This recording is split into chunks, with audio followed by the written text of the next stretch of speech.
The Prime Minister has been figuratively sparring with the Integrity Commission as their ongoing legal battle rages on. The People's National Party, however, has used this to their advantage in their bid to secure a victory in the upcoming elections. With our top story, here's Kevin Black. Whatever I have worked hard and honestly for it. The Prime Minister is seeking a declaration that the Integrity Commission acted unfairly and unlawfully in its conduct of an investigation into his statutory declarations. This ongoing case has been a talking point during the island-wide tours of both the People's National Party, PNP, and the Jamaica Labour Party, JLP. According to opposition leader and PNP president Mark Golding, the matter of being elected while under investigation should be met with public disdain. And their work.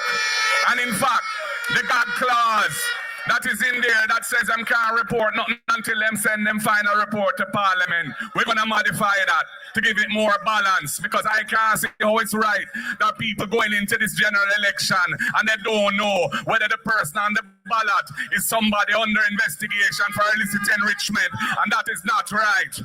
Prime Minister Andrew Holness shut down these claims while speaking to supporters at the JLP St. Andrew East Rural Constituency meeting. He says the proverbial gold spoon has never been in his mouth, insisting that he acquired his belongings through honest means and not by inheritance.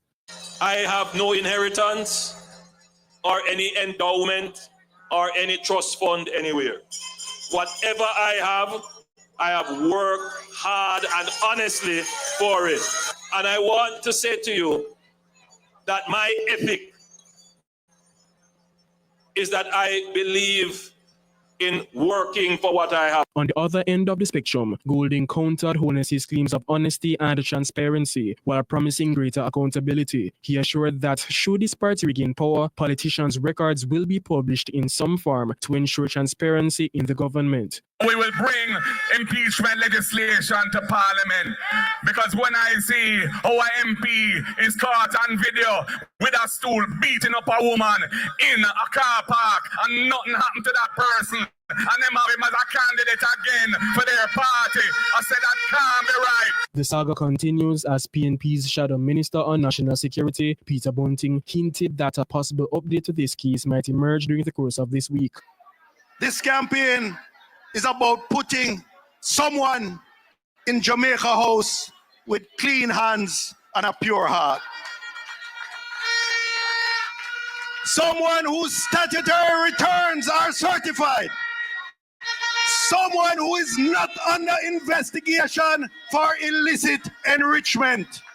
And listen out, there is more to come in a few days. Andrew is the only man who get him money out of Olint, out of Cash Plus, and out of SSL before them collapse.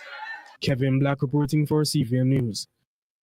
Refuting allegations of poor governance and touting a decline in the murder rate due to his administration were just a few of the priority items on the Prime Minister's agenda while he addressed onlookers and supporters recently. Here again is Kevin Black. When the PNP form the government, we end up with a bad government. The governing Jamaica Labour Party, JLP, is fully locked in campaign mode as they allege the opposition People's National Party, PNP, did a poor job during their last tenure at the helm. This as Prime Minister Andrew Holness addressed a myriad of issues at a JLP St. Andrew East Rural Constituency meeting Sunday.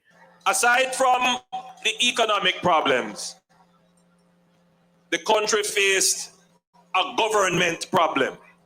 We were dealing with a government that was not able to control simple things like a mosquito-borne disease. Prime Minister Holness also highlighted what he believed to be blunders in the People's National Party's prior initiatives.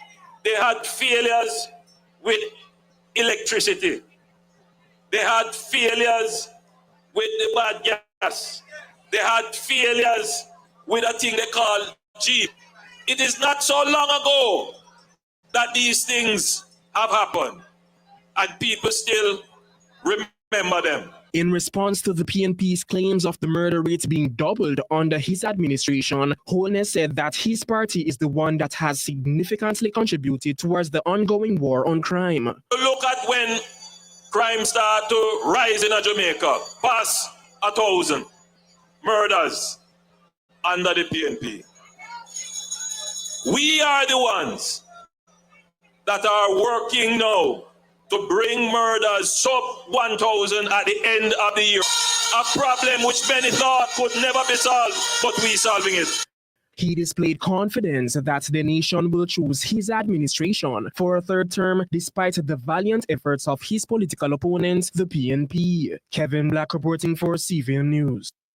The Prime Minister has announced that work on the North-South Highway has officially commenced. His announcement comes as the government inked an agreement with China Harbour Engineering Company, Czech. Kevin Black reports.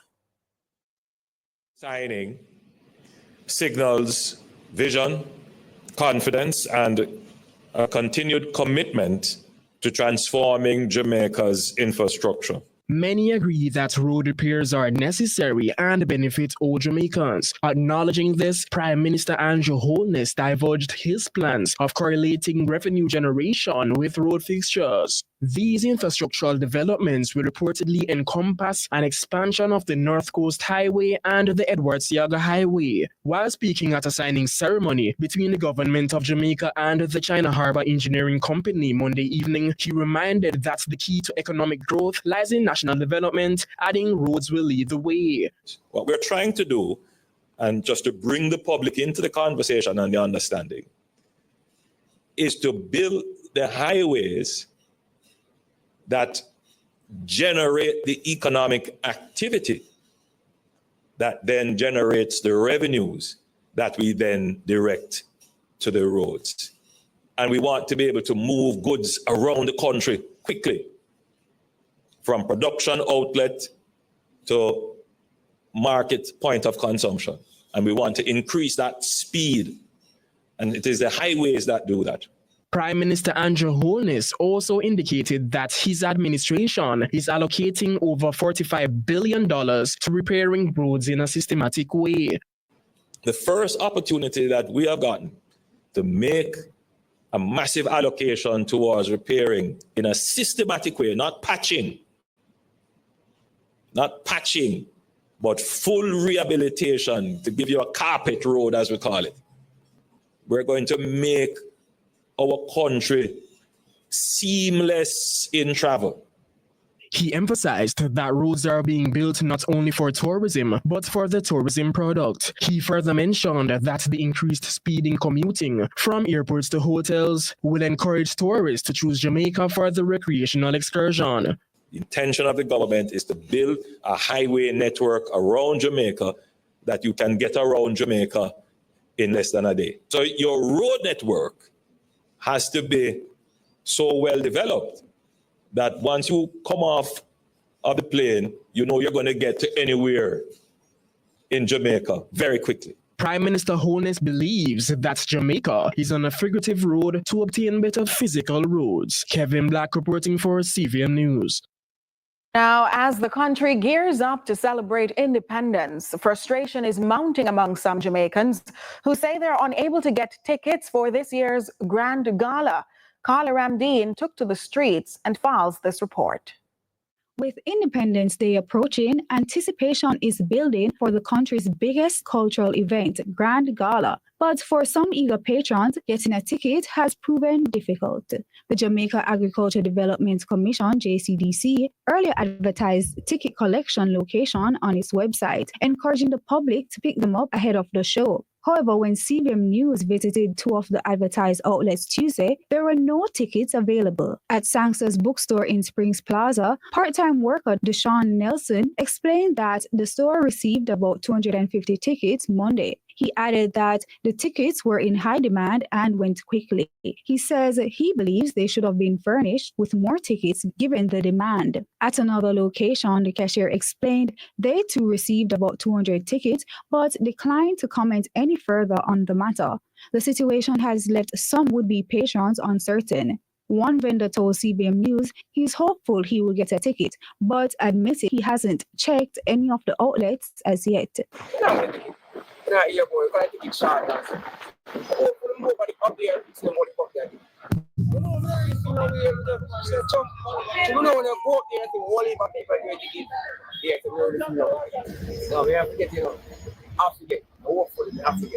CBM News efforts to get a comment from the Minister of Culture and Entertainment, Olivia Grange, up to news time has proven futile. The Grand Gala is scheduled for Wednesday, August 6th at the National Stadium. Carla Ramdeen, CBM News. There is so much more to come on CVM News at 7 after these.